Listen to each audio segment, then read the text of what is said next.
this. I wasn't sure I was going to get to this stage, but I can't help but say something about this whole coronavirus thing, if you want me to. So, again, when you know Steiner, you have the answers to the test, but you have to then figure out the details. In 1918, after the huge, biggest pandemic, the Spanish flu pandemic of 1918, Steiner was asked, what was this all about? And he said, well, viruses are simply excretions of a toxic cell. Viruses are pieces of DNA or RNA with a few other proteins. They bud out from the cell. They happen when the cell is poisoned. They are not the cause of anything. And the first way I would encourage you to think about this is if you are a famous dolphin doctor, right? And you have been studying dolphins in the Arctic Circle for hundreds of years, or at least a long time. And the dolphins were fine. And then they call you up, Fred, all the dolphins, or a lot of the dolphins are dying in the Arctic Circle. Can you come and investigate? Right? And you have one question to ask. So, show of hands. How many of you would say, I want to investigate a dolphin to see the genetic makeup of that dolphin? Nobody, because that's stupid. How many of you would say, I want to see if this dolphin and that dolphin has a virus because it might be contagious and that's why all these dolphins are getting sick? That fellow.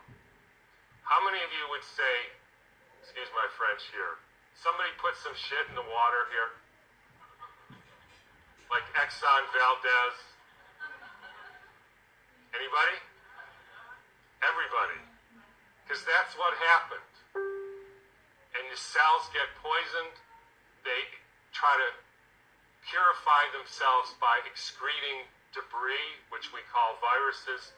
If you go to the current theory of viruses called exosomes, and the latest head of the NIH giving a talk on the complexity of viruses, you will see this is perfectly in line with the current thinking on what a virus really is.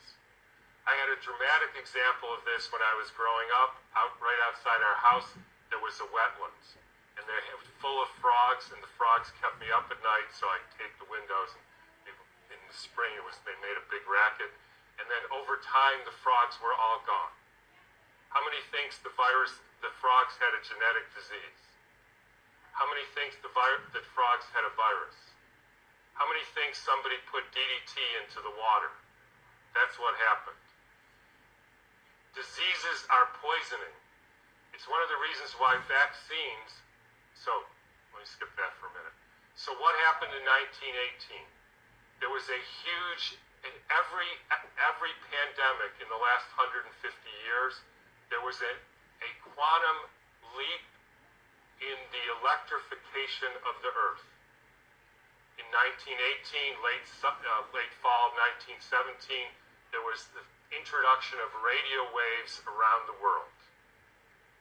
Whenever you expose any biological system to a new electromagnetic field, you poison it, you kill some, and the rest go into a kind of suspended animation, so that interestingly, they live a little bit longer and sicker.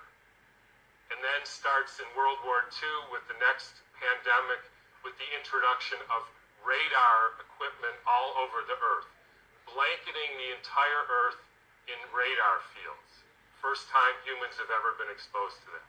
In 1968, there was the Hong Kong flu, and it was the first time the Earth has a protective layer in the Van Allen belt, which essentially integrates the cosmic fields from the sun and the Earth, from the moon and Jupiter, etc., integrates that and essentially distributes that to the living beings of the Earth. And we put satellites emitting radioactive frequencies in the Van Allen belt. Within 6 months, we had a new viral pandemic. Why viral? Because the people are poisoned, they excrete toxins, they look like viruses, people think it's a flu epidemic.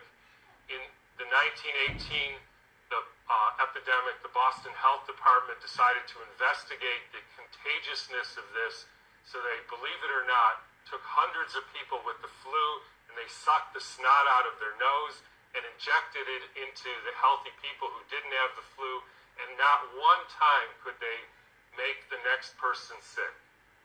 They did this over and over again, and they were not able to demonstrate contagion. They even did it with horses who apparently got the Spanish flu. They put bags over their head and the horses sneezed in the bag, and they put the bag over the next horse, and not one horse got sick.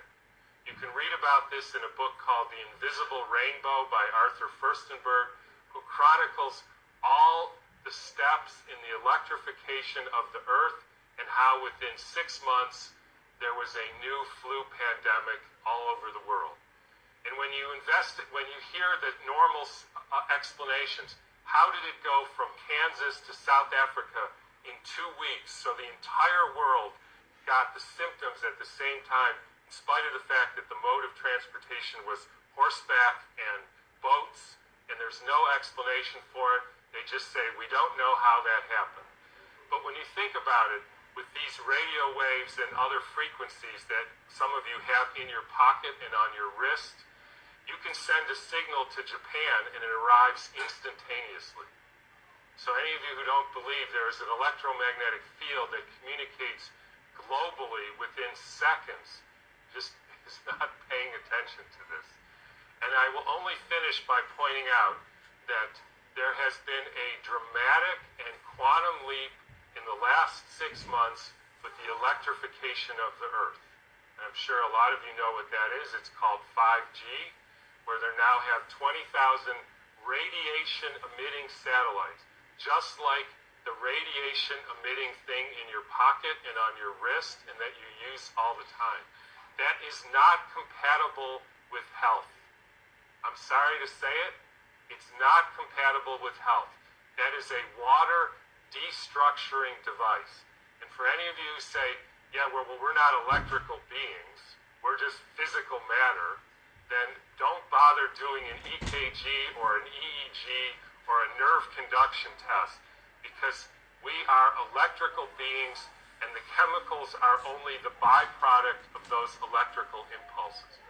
And I'll finish with, anybody want to make one guess as to where the first completely blanketed 5G city in the world was? Exactly.